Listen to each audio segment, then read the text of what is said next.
Okay, hopefully this upload doesn't take nearly as long as yesterday's upload, so let's get started just in case it does. Math Minute number 42, here we go. The number 1 with 4 zeros after it, so I'm going to put the number 1, I'm going to put 4 zeros after it, 1, 2, 3, 4. I know that there are 3 numbers in a family, so we have 1, 2, 3, comma, and I see that I have 10,000, which is B. Number 2, what fraction of the large triangle is shaded? So I see 3 of them are shaded out of 1, 2, 3, 4, 5, 6, 7, and 8. So that is 3/8. Just double checking. 1, 2, 3, 4, 5, 6, 7, 8. Okay, just checking.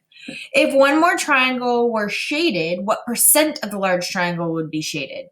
So if I had one more triangle shaded, then that would be 4/8, which would be the same as 1/2, which would mean that 50% of the triangle would be shaded, 50% of the larger triangle. Completing the chart, we have 25%. So I know that that means I have 25% or per 100. 25 per 100 is the same as 25 hundredths, which is 0.25. And I'm going to go ahead and try and reduce this to as far as I can. I know that 25 goes into both top and bottom.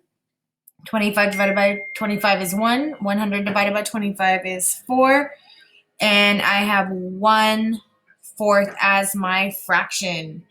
Then I have the decimal as 0.3%.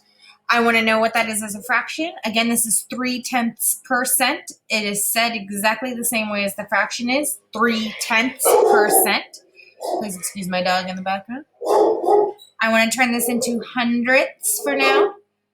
10 times 10 is 100, so 3 times 10 is 30. That's 30 per 100, or 30%. Okay. Number 5, one more than the product of 8 and 10. So we're going to do 8 times 10, and then we're going to add 1 more to it. So 8 times 10 is 80.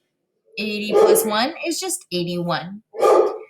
Which of the following is not a multiple of 6? So which of these can I not multiply 6 times something else and get? Well, 6 times 1 is 6. 6 times 2 is 12. 6 times 4 is 24. 6 times 5 is 30, and 6 times 6 is 36. So 32 is the one that doesn't fit. Which of the following would be the correct order for simplifying a math problem? Which is my order of operations? We have that PEMDAS stuff that we've been talking about. So we have to look and see which of these is in the correct order. I have parentheses, exponents, and multiplying. Well, we know parentheses goes first, so I can get rid of A and B. Now I have C and D. Parentheses, adding. Oh no, adding's way down here. Parentheses, exponents, multiplying, adding. It is D. These are the order in which the operation should occur. And in terms of power, they're the order in which the most power occurs. Complete the pattern. 1, 3, 6, 8, 11, 13, 16. So let's see what happens in between. 1 to 3 is plus 2. 3 to 6 is plus 3. 6 to 8 is plus 2. 8 to 11 is plus 3 again. Then plus 2. Then plus 3. So our next one would be another plus 2. So the pattern would be completed by the number 18. 1/8 plus 3/8. We add across the numerators. 1 plus 3 is 4. 8 is the common denominator, so it remains the same. It is 4/8, but we always want to simplify. We know this from a previous problem on this page, that is 1/2. When we're multiplying, we multiply across the numerators and across the denominators. So 1 times 3 is 3, and 8 times 8 is 64. So we have 3 64ths, and that is in its simplest form already. 20 times 10 is 200. 5 times 3 is 15. I take this extra 0 and I just add it to the end.